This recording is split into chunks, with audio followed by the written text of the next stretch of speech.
Hello friends, welcome to home food zone. இன்றைக்கி இந்த வீடியோவில் நல்ல டிஃப்ரெண்ட்டான ஒரு பிரேக்ஃபாஸ்ட் ரெசிபி. நீங்கள் இந்த ஸ்நாக்ஸாக கூட கொடுக்கலாம். நல்ல ஃபில்லிங்காகவும் இருக்கும். அதே சமயத்தில் வீட்டில் இருக்கிற பொருட்கள் வச்சே நம்ம நல்ல டிஃப்ரெண்ட்டாகவும் பண்ணலாம். இது எப்படி சேர்ந்து நம்ம பார்க்கலாம். இது செய்கிறதுக்கு ஒரு மிக்சிங் பவுலில் 1/2 கப் அளவுக்கு பாசி பருப்பை எடுத்துக்கோங்க.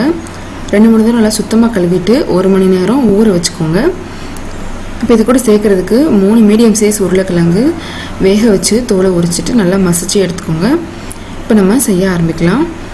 செய்கிறதுக்கு ஒரு பேன் சூடு பண்ணிவிட்டு 2 டேபிள் ஸ்பூன் அளவுக்கு எண்ணெய் சேர்த்துக்கோங்க. எண்ணெய் நல்லா சூடானதும் 1/2 டீஸ்பூன் அளவு கடுகு சேர்த்துக்கோங்க. கடுகு நல்லா பொரிஞ்சு வரட்டும். இப்போ இது கூட 1 டீஸ்பூன் அளவு சீரகம் சேர்த்துட்டு ஒரு தடவை நல்லா கலந்து விட்டுக்கலாம். இப்போ இதில் 1 இன்ச் அளவுக்கு இஞ்சி பொடுசு நறுக்கி சேர்த்துக்கோங்க.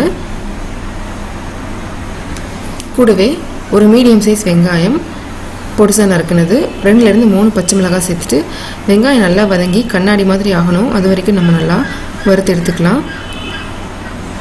வெங்காயம் இந்த அளவுக்கு நல்லா வதங்கினதும் இப்போ இதில் தேவையான மசாலா சேர்க்கலாம். 1 டீஸ்பூன் அளவு மிளகாய் தூள் சேர்த்துக்கோங்க. நீங்கள் விருப்பப்பட்டீங்கன்னா ஒரு 1/2 டீஸ்பூன் அளவு கரம் மசாலா கூட சேர்த்துக்கலாம். மசாலா பச்சை வாசனை போகிற வரைக்கும் நல்லா கலந்து விட்டுக்கோங்க. இப்போ இதில் நம்ம ஏற்கனவே வேக வச்சு மசிச்சு எடுத்துருக்கிற உருளைக்கிழங்கை சேர்த்துட்டு நல்லா வெங்காயத்தோடு மிக்ஸ் ஆகிற மாதிரி கலந்து விட்டுக்கோங்க. மசாலா நல்லா எல்லா பக்கமும் படுற மாதிரி ஒன்று போல் கலந்து விட்டு எடுத்துக்கோங்க. கடைசி இதில் 1 டேபிள் ஸ்பூன் அளவு டொமேட்டோ சாஸ் சேர்த்துட்டு கலந்துக்கணும்.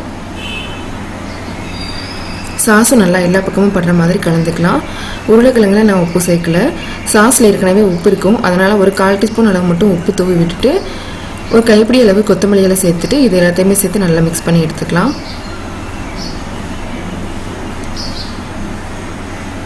நல்லா இந்த அளவுக்கு கலந்து எடுத்ததுக்கப்புறமா ஓரளவு இது நல்லா ஆறுற வரைக்கும் அப்படியே வச்சுருங்க. அதுக்கப்புறமா இதில் 2 டேபிள் ஸ்பூன் அளவு வறுத்து வேர்க்கடலையை இந்த மாதிரி 1-2 இடித்து எடுத்துக்கோங்க. இதையும் சேர்த்துட்டு நல்லா மிக்ஸ் பண்ணி எடுத்துக்கலாம். வேர்க்கடலை நல்லா எல்லா பக்கமும் படுற மாதிரி கலந்துட்டு சின்ன எலுமிச்சம்பழம் அளவு உருண்டைகளாக இதை நம்ம உருட்டி எடுத்துக்கலாம்.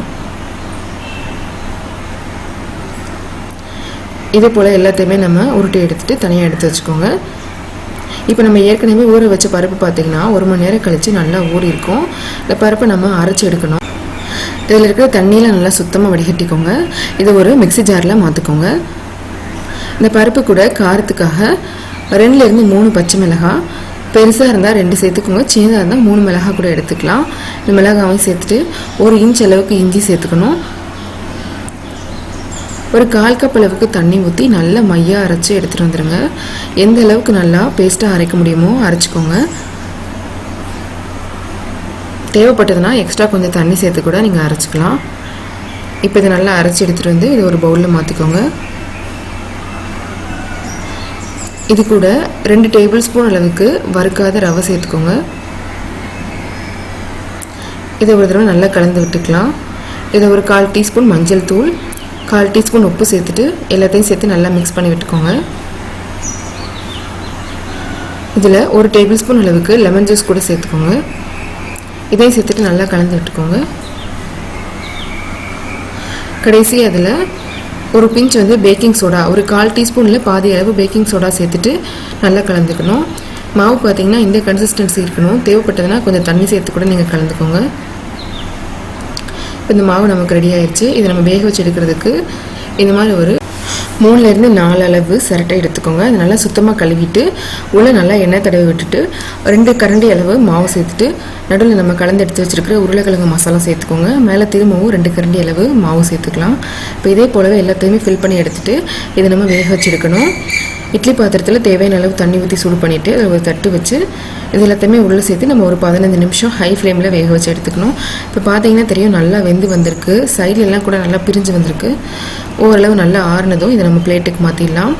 பார்த்திங்கனாலே தெரியும் எவ்வளோ நல்லா சூப்பராக வந்திருக்குன்னு. சாப்பிட்றதுக்கு ரொம்பவே அருமையாக இருக்கும். சூடாக சாப்பிட்றதுக்கு இன்னும் ரொம்ப நல்லாயிருக்கும். டிஃப்ரெண்ட்டாக ஏதாவது செஞ்சு பார்க்க நினைக்கிறவங்களுக்கு கண்டிப்பாக இது ஒரு நல்ல சாய்ஸாக இருக்கும். இதே மாதிரி நீங்களும் செஞ்சு பாருங்கள். இந்த ரெசிபி உங்களுக்கு பிடிச்சிருந்ததுன்னா லைக் பண்ணுங்கள், ஷேர் பண்ணுங்கள், கமெண்ட் பண்ணுங்கள். கண்டிப்பாக ஹோம் ஃபுட் ஜோனுக்கு சப்ஸ்கிரைப் பண்ண மறக்காதீங்க. இதே போல் நல்ல ரெசிபியோட நாளைக்கு உங்களை மீட் பண்ணுறேன். அது வரைக்கும் பாய்.